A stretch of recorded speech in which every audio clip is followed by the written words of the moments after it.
Well, Hi guys, good evening. So, ito nga pala ang aming table setup sa aming bahay. So, para sa aming DIY Valentine's date at home. Ito, simple lang. Ang aming starter ay prawn cocktail, tsaka scallops na may mashed potato. Binili lang namin yan sa M&S. Kaya parang hindi na kami maano sa pagluluto, sa paghuhugas. So, ayan, in-oven ko lang to. So, ito, nasa box lang siya, nilabas ko lang. At ito nga pala, binilan ako ni Miko ng red roses, tsaka ng Valentine's card. At, ayan, yan lang yung aming simple setup. At yan nga yung aming starter for tonight. so guys, ito nga pala, kinakat ko yung mga roses. So, prepare ko na siya. Yung roses natin ay galing sa, obviously, Marks and Spencer tayo. Baka naman, Marks. So, yan nga. Yan yung ating centerpiece sa gagawin nating DIY Valentine's dinner night. So yan. Nakita na pulang-pula oh. Ayan guys. Teka. Dapat sila magkakapantay. Yan. Pantay lahat dapat. Teka.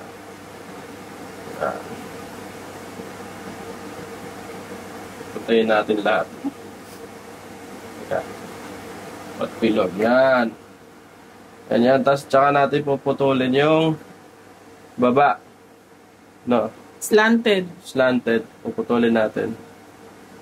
Paano ba? Ganyan, di ba? Yun. Para pantay-pantay sila mamaya.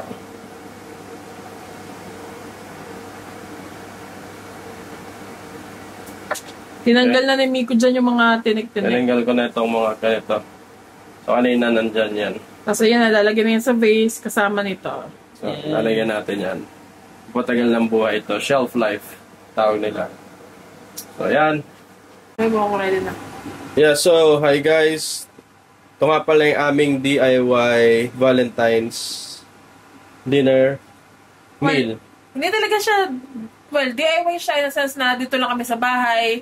So, imbes na talagang magluto kami, magpaka-busy, ang ginawa na lang namin, pumunta kami sa M&S.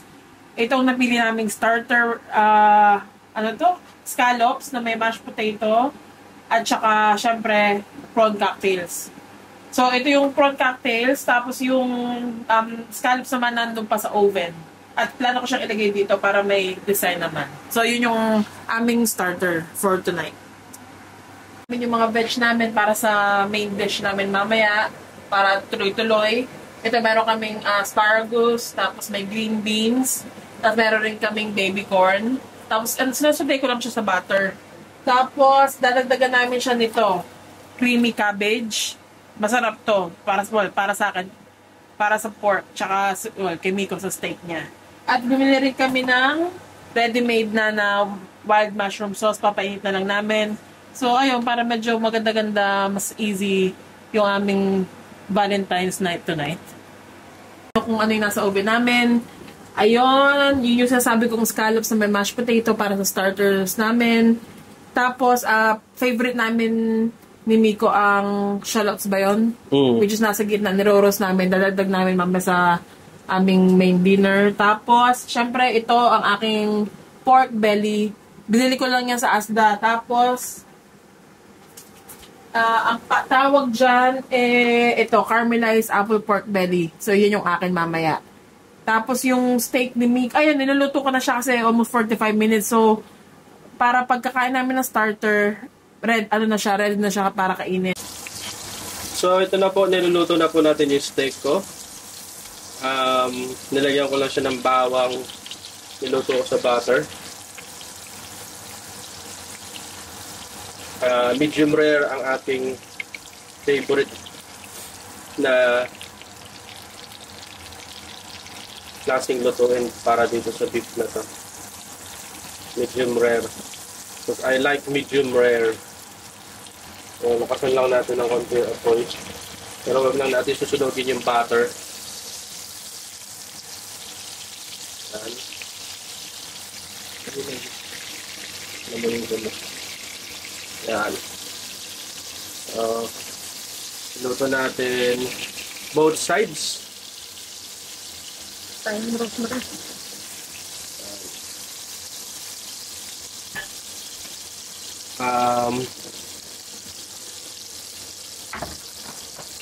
Lagyan natin ng konting herbs. Herbs natin, tanggalin mo na sa apoy. So pag yung nasusunog yung butter nyo, medyo tanggalin nyo lang sa apoy para hindi siya magsunog totally habang sinisison nyo. Niluluto din naman siya kasi dun sa init nung ating. Ito yung time pala to. Lagyan lang natin ng konti para may herby na lasa. Kasi gusto ko rin yung medyo herby yung lasa niya. So, ayan yung time. Konti. Rosemary. Rosemary. Meron ba tayong rosemary? Yeah.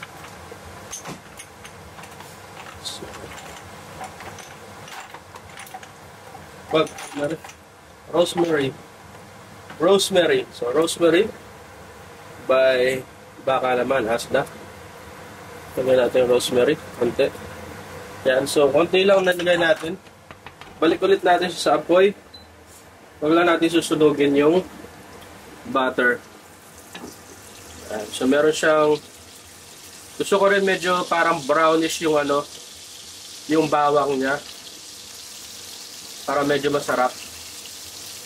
So, you can see, nag-start na siya maluto. Both sides. Mga siguro 5 minutes na lang to, then i-rest natin yung ating steak. Let it rest for 10 minutes or 5 minutes again. Yan. Medyo nasusunog siya ng konti. Pero tanggalin nyo lang kasi. Tanggalin nyo lang kasi. Yan. So yan. Yan siya. Yan po si Miko, feeling chef. Tanggalin nyo lang. Hindi, talagang ganyan siya. Medyo konting huwag nyo lang susunogin yung butter. Pero hindi siya sunog. Ganyan talaga siya. Yan. Let it rest for 10 minutes. Okay na yan. Okay na yung ganyang steak natin. Hi guys, ito naman yung aking pork belly. Nasa oven. Ayan. Ay, naning usok. Yan. Ay, medyo malabo. Mamaya na lang pakuhaan ako kay Miko. Ayan. Para mahinit na rin at magkalasa yung veg natin. Ayan. So yan ang ating main. Ating steak main. Ba? So ipi-plating naman ni Mahal yung kanyang pagkain. Ay hindi, actually ito muna cabbage.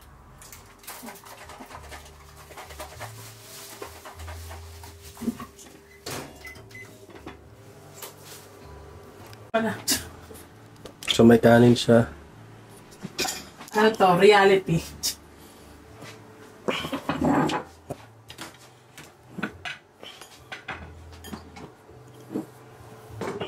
So siya ay magkakanin. Ang palihim.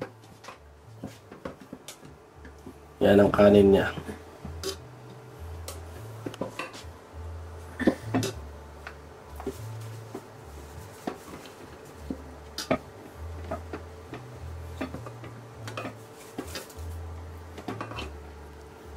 Ano? Medyo magulo yung kitchen namin kasi nag-ready kami.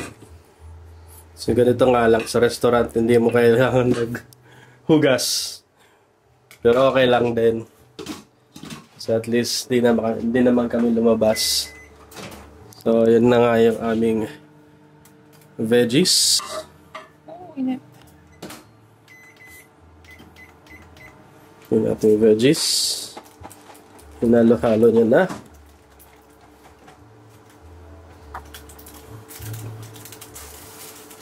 Yung sarap. Creamy cabbage.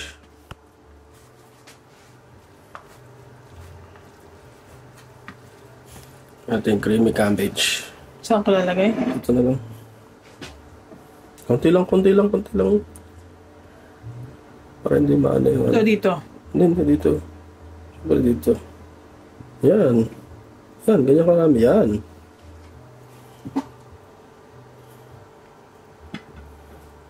Oops. Ayan o, ang ating steak.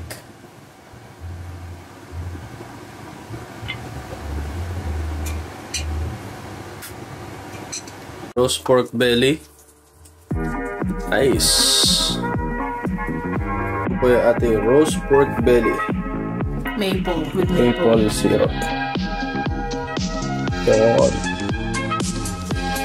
With rice.